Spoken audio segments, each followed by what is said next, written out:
In the context of Nepal, autonomy is prime agenda of indigenous peoples.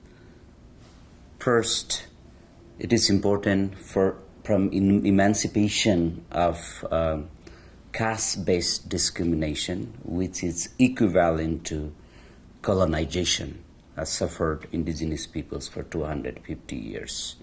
So one group, the Hindu caste group, Baun and Chetri, dominates to the indigenous peoples, displaced from their territories, displaced from exercising their political rights, economic rights, rights over land, territories, and natural resources. So many factors, right?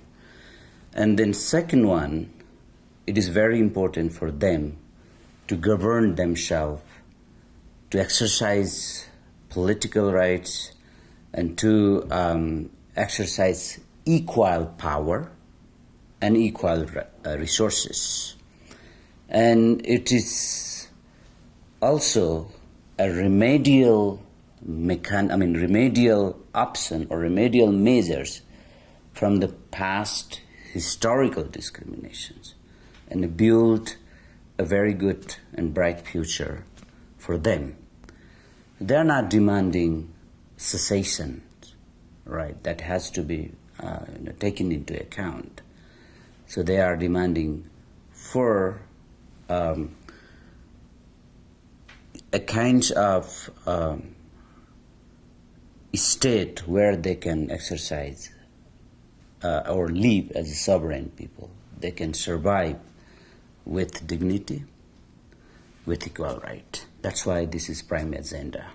The challenge about autonomy, one is a racism, second is geopolitics as well, because there are almost around 70 indigenous peoples, large and small groups, with territories. And the opponents are saying that this will disintegrate nations, right? So there is no possibility to provide the states for everyone, a territory for everyone. That is the one challenge.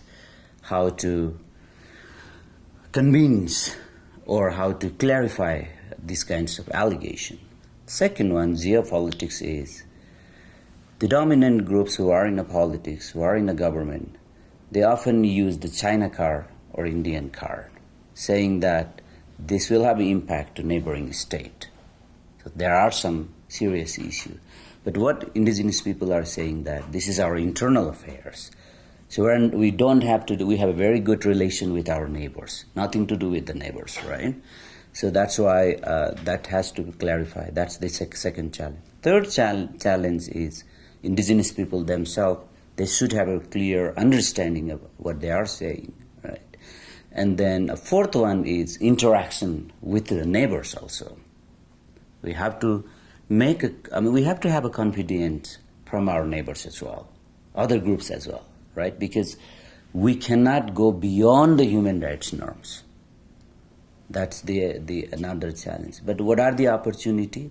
There are opportunities. The state structure processes still continue. Though there is a new constitution, which is racist also, based on the racial supremacy. The indigenous people, they don't have full rights, what they wanted. There is no autonomy, there is no right to self-determination mentioned in the constitutions. Only there are few words in preamble. But again, the state restructuring process is going on. So there is opportunity. We hope that through the dialogue, because indigenous peoples, we always believe on coexistence and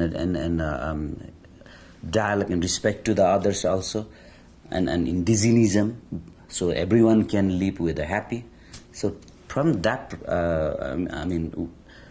way, we can have a dialogue with the government and our neighbors also, then we will be able to come up and we could achieve. Because it's not the thing, the autonomy and self-governance or right to self-determination. It is not the thing which we can give or take. It's inherent things, right? Pre-existing things. We have a treaty of 1774, with Limbu people, the Treaty of Limbu I, that clearly mention these autonomy, self-governance, and right to self-determination kinds of thing is pre-existing right. It is inherent. The state cannot snatch or take away.